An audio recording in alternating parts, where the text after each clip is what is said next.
नमस्कार, आप देख रहे हैं एक न्यूज़ 24 और आपके साथ मैं हूं वसीम खान। आप सोच रहे होंगे कि आज नए तरीके से हम शाम की 6 बजे की खबरें, 6 बड़ी खबरें आप तक परोसने आए हैं। कुछ नया दिख रहा होगा। खैर, ये नया अंदाज इसलिए आपको दिख रहा है क्योंकि हमारी सहयोगी ने मेरा भी आँख खोल दिया है। एक खबरें जब हमने चलाई और आपको दिखाने की कोशिश की, उस समय जो तस्वीरें मेरे आंखों के सामने निकल कर आई, उसके बाद लगने लगा कि शायद पटना और बिहार में ठंड नहीं है। और यही कारण है कि मुख्यमंत्री नीतीश कुमार के द्वारा 5 स्टार जैसा रैन बसेरा बनाया गया, या सोचकर बनाया गया कि जो लोग फुटपाथ पर खुले आसमान में कड़ाके की ठंड में सोते हैं, उन्हें कुछ आराम दिया जाए, उनके लिए भी कुछ सरकार की तरफ से अच्छा किया जाए।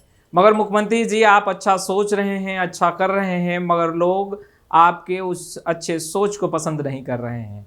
खैर, ये हम इसलिए कह रहे हैं क्योंकि हमारी सहयोगी जब फरहत ऑन ग्राउंड गई और हकीकत जानने की कोशिश उन्होंने की, तो जो हकीकत निकल कर सामने आया और जो जवाब निकल कर सामने आया वो बेहद ही चौंकाने वाला था। लोग रैन बसेरा में रहना पसंद नहीं कर रहे थे और लोगों का मानना था कि उनके ठीक बगल में जो लोग रह रहे हैं, यानी आसपास में जो लोग रह रहे हैं, वो उस रैन बसेरा में रहना नहीं चाहते। वही कारण है कि वह भी उस रैन बसेरा में जाना नहीं चाहते।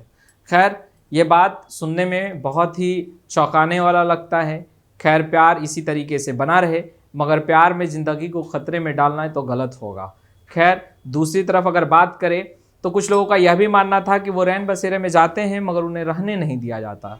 खैर, अगर ऐसा हो रहा है तो जिला प्रशासन को इस पर संज्ञान लेना चाहिए। चलिए, ये तो बात थी ठंड की, और सरकार द्वारा बेशक जो इंतजामात किए जा रहे हैं वो सराहनीय हैं। पटना के जिला अधिकारी डॉक्टर चंद्रशेखर सिंह लगातार निरीक्षण के लिए रात में निकल रहे हैं और रैन बसेरा में भी जा रहे हैं, लोगों से बातचीत कर रहे हैं और ये जानने का प्रयास कर रहे हैं कि लोगों को कुछ असुविधा ना हो, और अगर हो रही है, कुछ समस्याएं निकल कर आ रही हैं, तो उसका भी समाधान करने की कोशिश कर रहे हैं। चलिए, जब समाधान का जिक्र ही किया है तो समाधान यात्रा पर भी बात कर लेते हैं। मुख्यमंत्री नीतीश कुमार लगातार तमाम बिहार के जिलों का भ्रमण कर रहे हैं और उस दौरान लोगों से भी मुखातिब हो रहे हैं, रूबरू हो रहे हैं, उनकी समस्याओं को जान रहे हैं, समझ रहे हैं और उन समस्याओं का निराकरण करने के लिए प्रयासरत भी हैं। मगर ऐसे में बिहार की सियासत बहुत गर्म दिख रही है। बीजेपी के तमाम नेता मुख्यमंत्री नीतीश कुमार पर निशाना साधने से पीछे नहीं हट रहे हैं। बीजेपी के नेताओं का मानना है कि मुख्यमंत्री नीतीश कुमार जो यात्रा कर रहे हैं वो उनकी विदाई यात्रा है, जिसमें तेजस्वी यादव शामिल हो रहे हैं। समाधान यात्रा बिल्कुल नहीं है।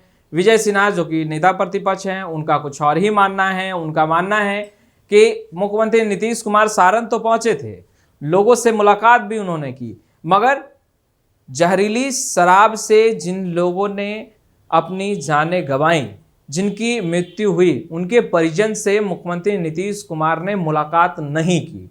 और मुलाकात ना करने का कारण है कि मुख्यमंत्री नीतीश कुमार अहंकारी हो चुके हैं।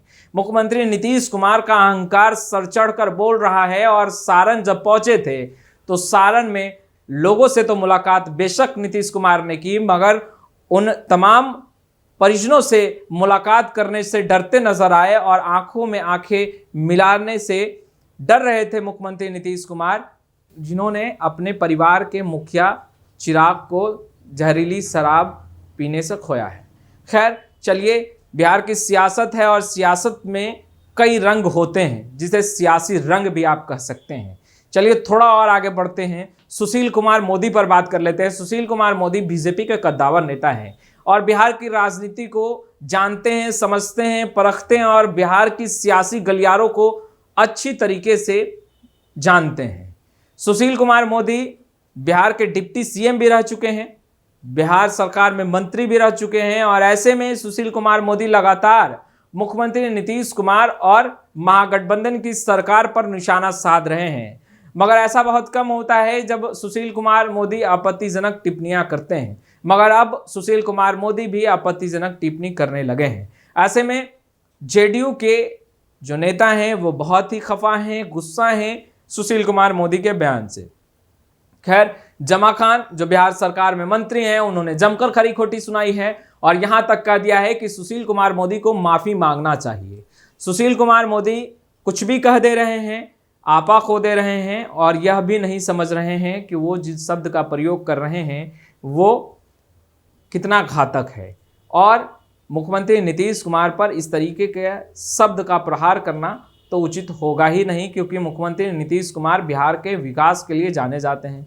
बिहार का विकास मुख्यमंत्री नीतीश कुमार ने किया है और बिहार में सुशासन की सरकार मुख्यमंत्री नीतीश कुमार की सरकार द्वारा ही आया है। खैर, अब सुशासन की बात हो रही है तो बिहार में लगातार आपराधिक घटनाएं बढ़ रही हैं। मंत्री जी इस पर भी कभी आकलन कर लीजिएगा। खैर, सुशील कुमार मोदी ने जो कुछ कहा है, खैर उसके बाद तो बिहार की सियासत में गर्माहट है ही है। उमेश कुशवाहा ने भी प्रतिक्रिया दी है। उमेश कुशवाहा का मानना है कि सुशील कुमार मोदी और बीजेपी के नेता क्या कहते हैं वो उन तमाम बयानों को तवज्जो ही नहीं देते, उन तमाम बयानों को वो सुनते ही नहीं हैं, कौन क्या कह रहा है नहीं कह रहा है। यानी कि उमेश कुशवाहा मुख्यमंत्री नीतीश कुमार के बयान को दोहराते नजर आ रहे हैं। मुख्यमंत्री नीतीश कुमार भी यह कहते नजर आते हैं पत्रकारों के सवालों पर कि वह कौन क्या कह रहा है उस पर ध्यान नहीं देते। उन्हें बिहार का विकास करना है, जनता ने उन्हें अपना मत दिया है कि बिहार का विकास कीजिए और उसके लिए वो तत्पर हैं। बहुत अच्छी बात है कि ऐसे में सत्ता पक्ष के नेता विपक्ष के बयानों पर उतना ध्यान नहीं देते, मगर जब विपक्ष कोई सवाल उठा रहा हो और सवाल सरकार द्वारा चलाए जा रहे योजनाओं में त्रुटियों पर हो तो बेशक जवाब देना पड़ेगा सत्ता पक्ष को और देना भी चाहिए। मगर अब जब बातें निकल कर आ रही हैं कि उमेश कुशवाहा ये कह रहे हैं कि कौन क्या कहता है, उन पर उनका ध्यान नहीं जाता। चलिए थोड़ा और आगे बढ़ते हैं खबरों के सिलसिले में, और जो हमने आपको बताई वो सियासी गलियारों के तमाम वो रंग है जो फिलहाल बिहार में देखने के लिए मिल रहे हैं।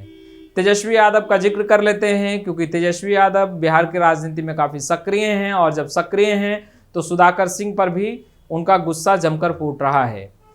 चाचा के साथ घूम रहे हैं समाधान यात्रा में, और जब चाचा के साथ भतीजा हो तो मनोबल हाई होगा ही होगा। और दूसरी तरफ देखें तो बिहार के डिप्टी सीएम भी तेजस्वी यादव है, और ऐसे में सुधाकर सिंह ने जो भी बयान मुख्यमंत्री नीतीश कुमार पर दिया है, तेजस्वी यादव का मानना है कि वह बयान सुनने के बाद ऐसा लगता है कि सुधाकर सिंह बीजेपी के नीतियों पर चल रहे हैं। सुधाकर सिंह फिलहाल तो ठंडे पड़ चुके हैं। मुख्यमंत्री नीतीश कुमार जो समाधान यात्रा पर निकले हैं उसे सही बता रहे हैं और कहते नजर आ रहे हैं कि बेशक मुख्यमंत्री नीतीश कुमार अगर समाधान यात्रा पर निकले हैं तो जनता के समस्याओं से रूबरू होंगे और जनता के समस्याओं का समाधान भी होगा। खैर, ये पहली दफ़ा है जब सुधाकर सिंह तारीफ करते मुख्यमंत्री नीतीश कुमार के दिखाई दे रहे हैं। अच्छा लग रहा है कि अब सुधाकर सिंह के बोल बदल रहे हैं, मगर दूसरी तरफ यह भी देखना उचित होगा कि सुधाकर सिंह जो कुछ बोल रहे हैं, जो कुछ बोल चुके हैं, उसका आगे रिएक्शन क्या होता है। हालांकि तेजस्वी यादव बहुत खफा हैं, बहुत नाराज़ हैं, और दूसरी तरफ ये भी कहते दिखाई दे रहे हैं कि कार्रवाई भी बेशक होगी। लालू प्रसाद यादव तमाम चीज़ों को देख रहे हैं, समझ रहे हैं, और लालू प्रसाद यादव जल्द बड़ी कार्रवाई करेंगे। उपेंद्र कुशवाहा ने तो स्पष्ट कर दिया है कि खरमास के बाद कुछ नया देखने के लिए मिलेगा। वो नया क्या चीज़ होगा बिहार की सियासत के लिए, कौन सा नया उपहार होगा, कौन सा नया गिफ्ट होगा, वो देखने वाली बात होगी। ये तमाम चीज़ें थी जो हमने सोचा कि आज आपसे साझा करें, आपको बताएं कि किस तरीके से बिहार के सियासी गलियारों में हलचल है। थोड़ा सा और खबरों के सिलसिले में आगे बढ़ते हैं और आपको बताने की कोशिश करते हैं कि किस तरीके से तमाम विपक्षी दल एक साथ एक सुर में राग अलाप रहे हैं कि मुख्यमंत्री नीतीश कुमार की विदाई संभवतः तय है, और ऐसे में 2024 के लिए मुख्यमंत्री नीतीश कुमार जो पूरा देश घूमेंगे वो कोई भी फ़ायदा नहीं पहुंचाने वाला, यानी फ़ायदा पहुंचेगा ही नहीं, क्योंकि विपक्ष एकजुट नहीं है। और ऐसे में जब 2024 लोकसभा का चुनाव होगा तो देश के प्रधानमंत्री नरेंद्र मोदी को पछाड़ने के लिए विपक्ष के पास ऐसा कोई चेहरा ही नहीं है। मगर महागठबंधन की माने तो नीतीश कुमार एक विकल्प हैं, और नीतीश कुमार देश की और बिहार की सियासत को अच्छे से समझते हैं, जानते हैं, और नीतीश कुमार द्वारा जो योजना लाया गया वो सराहनीय रहा। ये तमाम बातें राजद और जेडीयू की तरफ से की जा रही है, मगर मुख्य बात यह है कि कांग्रेस इस पर कब मुहर लगाती है। कांग्रेस का मानना है कि राहुल गांधी बदल चुके हैं और राहुल गांधी ने भी खुद स्वीकार कर लिया है कि वो पहले वाले राहुल गांधी बिल्कुल नहीं है। भारत जोड़ो यात्रा में लोगों का समर्थन और उसके बाद राहुल गांधी का मनोबल हाई दिख रहा है और ऐसे में अब तो बिल्कुल भी कंप्रोमाइज के मूड में कांग्रेस नहीं होगी, क्योंकि राहुल गांधी बेशक मेहनत करते नजर आ रहे हैं और ऐसे में जब तमाम विपक्षी दल बैठेंगे, बातचीत करेंगे और यह बात रखी जाएगी कि मुख्यमंत्री नीतीश कुमार को विपक्ष की तरफ से पीएम के लिए उम्मीदवार बनाया जाए, तो कांग्रेस सबसे पहले सिरे से नकारेगी। इस बात को शायद नीतीश कुमार भी समझ चुके हैं, इसलिए नीतीश कुमार अब बयान में यह कहते नजर आ रहे हैं कि विपक्ष की तरफ से अगर राहुल गांधी पीएम उम्मीदवार बनते हैं तो उन्हें गुरेज नहीं है, यानी कि उन्हें कोई भी प्रॉब्लम और समस्या नहीं है, मगर उससे पहले एक बार मिल बैठकर बातचीत कर ली जाए और तमाम विपक्षी दल एकजुट हो जाए। पर राजद का कुछ और ही मानना है। अब चाचा भतीजे का प्यार, बड़े भाई छोटे भाई का रिश्ता, और ऐसे में राजद इतनी आसानी से कैसे नीतीश कुमार के नाम को ठुकराने दे सकती है। खैर, लालू प्रसाद यादव देश की राजनीति के साथ साथ बिहार की राजनीति के धुरंधर हैं। अब लालू प्रसाद यादव कौन सा कार्ड खेलेंगे, यह देखने वाली बात होगी। हम तमाम तस्वीरें लगातार अपडेट करते रहेंगे। अब तक आपने हमारे चैनल को सब्सक्राइब नहीं किया है, तुरंत सब्सक्राइब कर ले, साथ ही साथ हमारे फेसबुक पेज को भी लाइक कर ले, ताकि तमाम छोटी बड़ी खबरों से लगातार हम आपको जोड़ सके। आपका बहुत बहुत शुक्रिया।